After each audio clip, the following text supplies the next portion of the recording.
Welcome to Let's Paint Minis. Today we are looking at thinning paints. We will talk about what a thinned paint is, why it's good to do and learn, and briefly talk about how you would thin your paints. So this is my thought process and theory around thinned paints.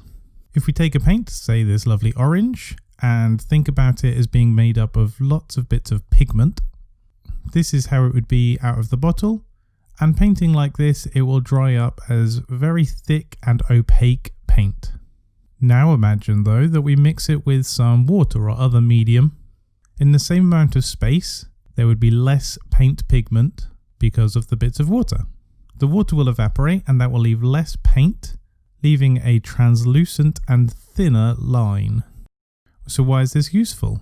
If we take some texture that we would find across a miniature, these lovely bumps, and we paint straight out of the bottle, it will dry up as a thick paint, and that will sometimes mean that we lose some smaller details. We do get a nice opaque finish straight away, but it's potentially more paint than we needed to use. Now if we use thinned paints, when all of the water evaporates, we will be left with a much thinner coat, a smaller coat not hiding any of the details, though we may have to do a couple of layers to get an opaque finish. So from a thick paint we get a nice opaque finish straight out of the bottle.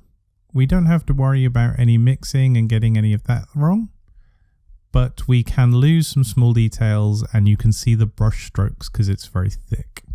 With thin paints we can retain the smaller details, we get a nice smooth finish.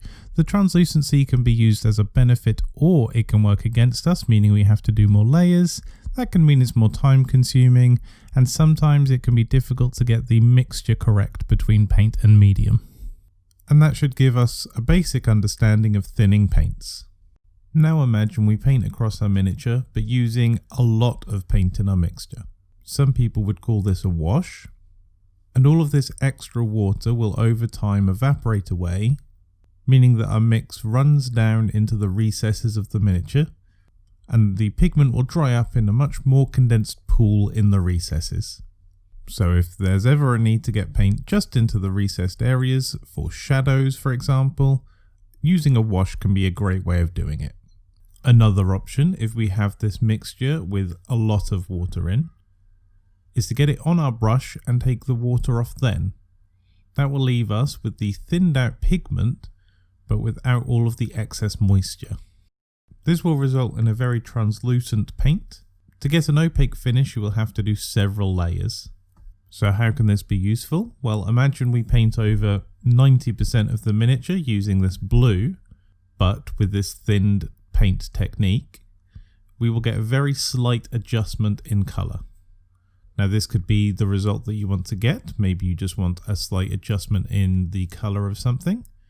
Or you can go layer by layer, painting less of the miniature, resulting in a gradient that gets us to this thinned pigment. And that's a pretty nice way of getting a smooth gradient from one colour to another. So what is a thin paint? It's simply taking a paint and thinning it down or mixing it with water or a medium. The ratios in the mixture will make a difference, and how you apply it to both the brush and the miniature will make a big difference too. So there's a lot of variables available here, and we can take advantage of these different options in different situations.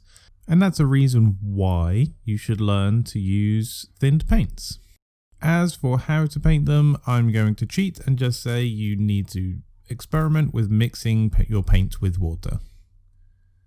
There is no golden ratio here, so each paint will be different, each technique that you want to use it in will be different, and it's just a case of having a bit of a play around. I will try and go into this in more detail in another video though. I hope you learned something, or at least enjoyed the video. If you did, please leave a like or a comment, or both if you're feeling generous.